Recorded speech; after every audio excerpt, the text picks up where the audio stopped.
Okay, guys, we'll go ahead and let Coach open with a statement. Go ahead and raise your hands for me, and we'll get to questions as soon as he is finished. Well, I think this week is a little different than the first 2 weeks in that our number one goal and priority is to sort of emulate a little more of what an in-season week would be like. Tough practices on Tuesday and Wednesday, not really practicing on Friday. Another tough practice, which would be a game on Saturday. And even though we're not having really a scrimmage on Saturday, we may have a lot of game-like situations that we want to sort of get the players to experience. I think the big thing that we're trying to accomplish now, which is a little bit of a work in progress because we really didn't have camp. I mean, this is really not camp-like where you go every day, you got to grind through, you're developing the mental and physical toughness and conditioning level. I mean, I think this is a lot better for the players in some ways because they get a lot of rest, but you don't really get that sort of opportunity to really make a difficult circumstance for players, and then they have to have the perseverance to overcome. That's something I think is really important to develop in mental toughness. So, that's what we're trying to get out of the players on these, back-to-back days that we practice. How committed are you? How good do you want to be? What are you willing to do what you need to do to be a good player?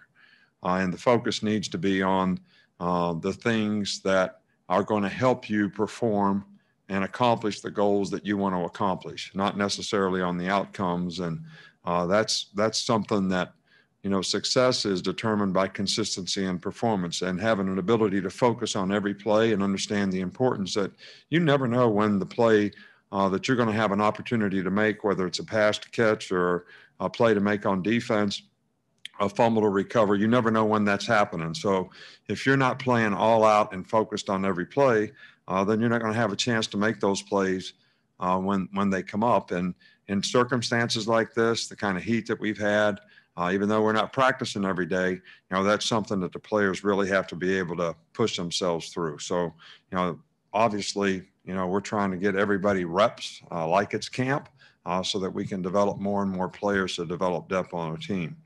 I'm very proud of the way our players handled and the university handled, the march we had on Monday. I think they were very positive in their messaging, and I think they used their platform in a very positive way. So I was really, proud of everyone for the way they conducted themselves and how we did that. And hopefully it'll have a positive impact on the future. Okay, we'll start with Michael Cross-Grande from AL.com. Go ahead, Michael. Yeah, just wondered the plan for the weekend with the players. I know they don't have scrimmage or practice. Are they allowed to go home, or what's their plan for? No, we're practicing on Saturday. Oh, you are? Okay.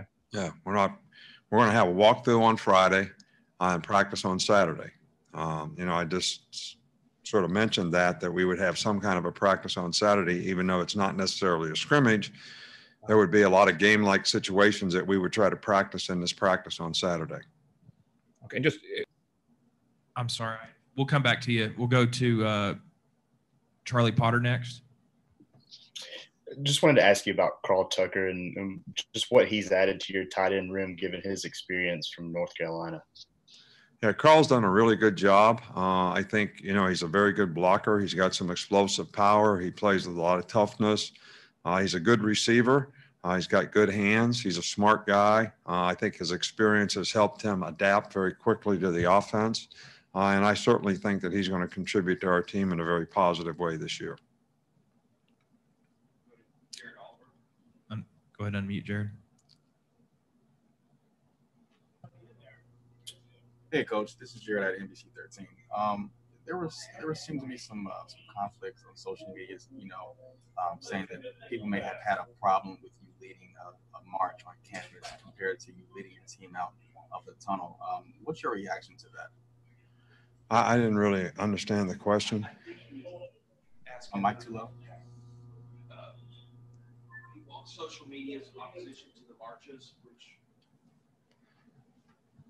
Look, I don't have an opinion about everybody else's opinion. I don't have an opinion about, we try to do the right things. We try to provide positive leadership for our players. Like I said, on Monday, we're trying to elevate our players' chances of having success in their life through their personal development, academic support so they can graduate and develop a career, and, what kind of career they can develop as a football player. But a part of that is also providing leadership to elevate people around them by using their platform in a positive way. So, and as I said earlier, I'm pleased with the way that happened, and that's that. We'll go to Aaron Sutton. Just wondered if LaBryan Ray stays healthy, what kind of player can he be, and what does that mean for the overall depth of your defensive line? Well, LaBryan was, played great last year for the 3 games he was able to play in. And he adds something to us that we don't have. He's athletic. He's got initial quickness. He's very positive in terms of pass rush and being able to play, space plays because he can run and he is athletic. And, we need more guys, to be like that on our team and the defensive line. There's, too much spread, too many, loose plays in football right now that athletic guys that can run are really, really important to being a good defensive team. And I think that's the biggest thing that he adds. And we need more players to be able to play like him. Okay, we'll go to Charlie Potter. Just want to ask you quickly about Evan Neal and the job that you've seen him do in that transition from guard to tackle. Yeah, he's done great. He's had a really good camp. He's very powerful. He's a prototype right tackle, in my opinion, for everything that we would look for. He's very athletic for his size, and he's a good pass blocker. He's long. He's hard to get around. He's smart. He's conscientious. He's a hard worker. So I've been really, really pleased with his performance. We'll go to Cecil Hart. Hey, Coach. Obviously, you have 2 veteran proven wide receivers and are looking for other guys at the wide receiver position. How has that developed? And in particular, ask about one's freshman, Javon Baker. Yeah,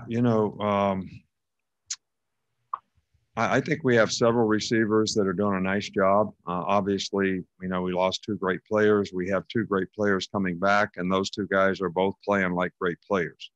Mechie has done a really, really good job. So, we have a lot of confidence in him. Slade Bolden has done a good job. We have confidence in him.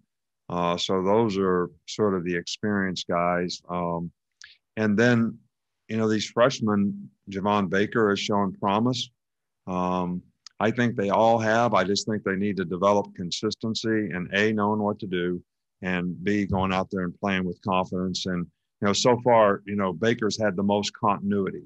He's missed the least amount of practices. He's been out there the most. He's a very competitive guy. So he's done a good job so far, but I'm pleased with, that entire core. Xavier Williams is, shown improvement. So, the whole group, I think, has shown, some marked improvement from last year, and they all need to continue to grow and develop, but I'm kind of pleased with the group. Hey, Coach, what does it say about your team that, you haven't had a player announce that they were opting out, and just what does that say about their decision and their commitment to play? Well, I'm excited about the fact that we have a bunch of guys that are committed to playing. I know there's a lot of things going on in the world right now that can affect that, as we see on a daily basis in terms of choices and decisions that players make.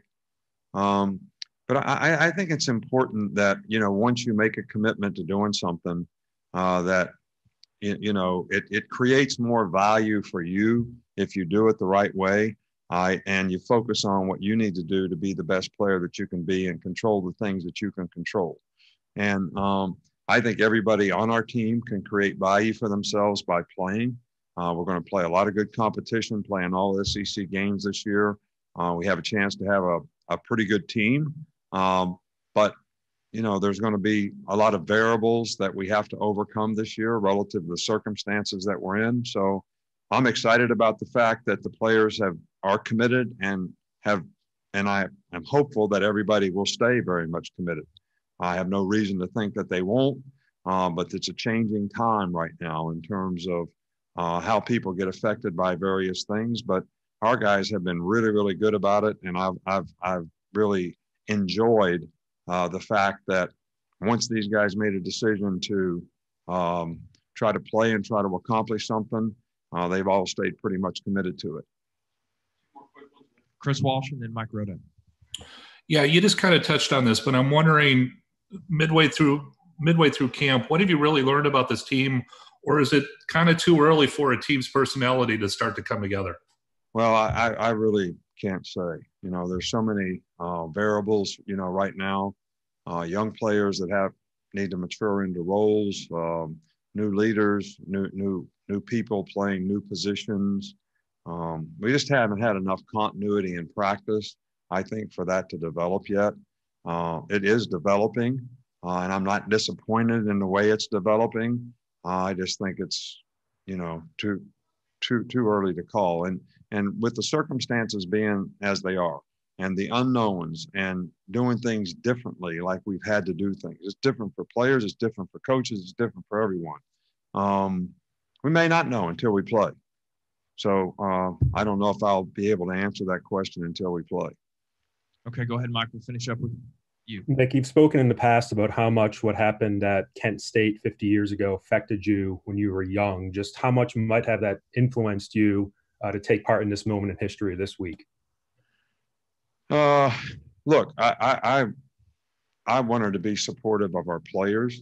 You know, I talked to the players about these types of things, and I listen and learn. And I think, you know, it's not just about me or what I think necessarily, but also supporting them in a positive way in terms of what their views are.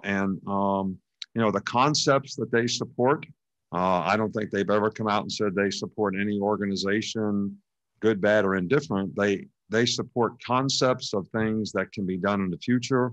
And just like, you know, we're not letting this die. You know, we're making a list of things that our players can do and can encourage other people to do in our own community, some of which they mentioned on Monday. So this is just not, we came over there on Monday and we had a march and now it's over. It's, hey, we challenged everybody to do things to make a difference. And now we're going to challenge ourselves to try to do the same things, me included. So, and everybody can do that in their own way.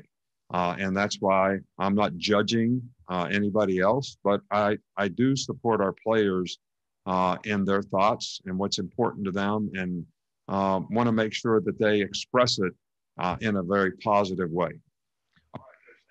All right. Thank you.